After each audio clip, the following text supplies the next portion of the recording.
US President Donald Trump has threatened to strike Iranian power plants and infrastructure, and warning earlier that all hell will rain down on Iran if it does not reopen the Strait of Hormuz by Monday.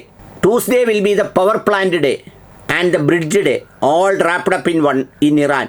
There will be nothing like it. Open the F കഴിഞ്ഞിട്ട് പിന്നെ 3-4 കുത്താണ്. ആ കുത്തെന്ന് പറഞ്ഞാൽ ഇതുപോലൊരു ലോക ഫ്രോഡിൻ്റെ വിവരക്കേട് ഒരു ചാനലിന് പറയാൻ വയ്യാത്തത് കൊണ്ടാണ്. ഫക്കി സ്ട്രൈറ്റ് എന്നായിരിക്കും. You crazy bastards or you will be leaving in hell, just watch, praise be to Allah എന്ന് പറഞ്ഞാൽ അവൻ പറഞ്ഞിരിക്കുന്നത് അള്ളാഹുവിനോട് പ്രാർത്ഥിച്ചോളാൻ, നരകത്തിലാണ് ജീവിക്കാൻ പോകുന്നത് എന്ന് മാത്രമല്ല ഒന്നും ബാക്കി കാണൂല. നിൻ്റെ ആ മറ്റേടുത്ത പാലം, ആ മറ്റേടുത്ത കടലിടുക്ക് ഉടൻ തുറക്കാനാണ് പറയുന്നത്. എന്ന് വെച്ചാൽ ലോകം മുഴുവൻ യവൻ്റെ തന്തയുടെ ആയിരുന്നല്ലോ. പുള്ളി സമ്പാദിച്ചതാണല്ലോ ഇത് മുഴുവൻ. യവൻ അങ്ങോട്ട് പറയുമ്പോൾ തുറക്കണം, യവൻ പറയുമ്പോൾ അടയ്ക്കണം, അല്ലെങ്കിൽ യവന് കോപം വരും.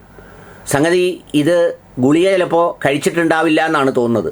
രാത്രി ഭാര്യയോ മക്കളോ ഗുളിക കൊടുത്താൽ ചിലപ്പോൾ റെഡിയാവും. പുള്ളി 48 മണിക്കൂറാണ് വെച്ചിരുന്നത്, 48 മണിക്കൂർ തീരാറായി.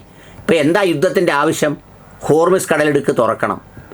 അപ്പോൾ ഇതുവരെയോ യുദ്ധത്തിന് മുമ്പ് അത് തുറന്നു കിടന്നേത്, അത് അടച്ചത് അക്രമം മൂത്തപ്പോഴാണ്.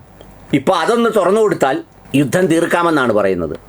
ഇറാനാകട്ടെ വളരെ ഡിറ്റർമൈൻഡ് ആയിട്ടുള്ള, ഇതിനെ ഒട്ടും മൈൻഡ് ചെയ്യാത്തൊരു സ്റ്റാൻഡാണ് എടുക്കുന്നത്.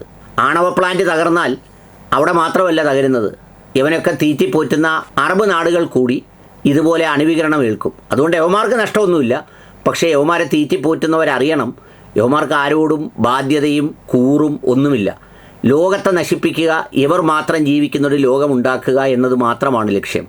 അതുകൊണ്ടാണ് ഇങ്ങനെയൊക്കെ പറയുന്നത്. പിന്നെ അവൻ പറഞ്ഞിരിക്കുന്ന അള്ളാഹുവിനെ വിളിച്ചോളാനാണ്. കണ്ടില്ലേ?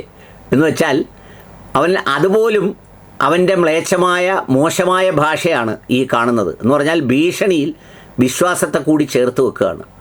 പക്ഷേ അവൻ അറിയുന്നില്ല അള്ളാഹു എന്ന് പറയുന്ന മഹാശക്തി എത്രയോ യവനേക്കാൾ വലിയ എത്രയോ ഭീകരന്മാരെ, എത്രയോ വലിയ അധികാരമുള്ളവരെ, എത്രയോ വലിയ അഹങ്കാരമുള്ളവരെ കടമുഴക്കിയിരിക്കുന്നു എന്ന്.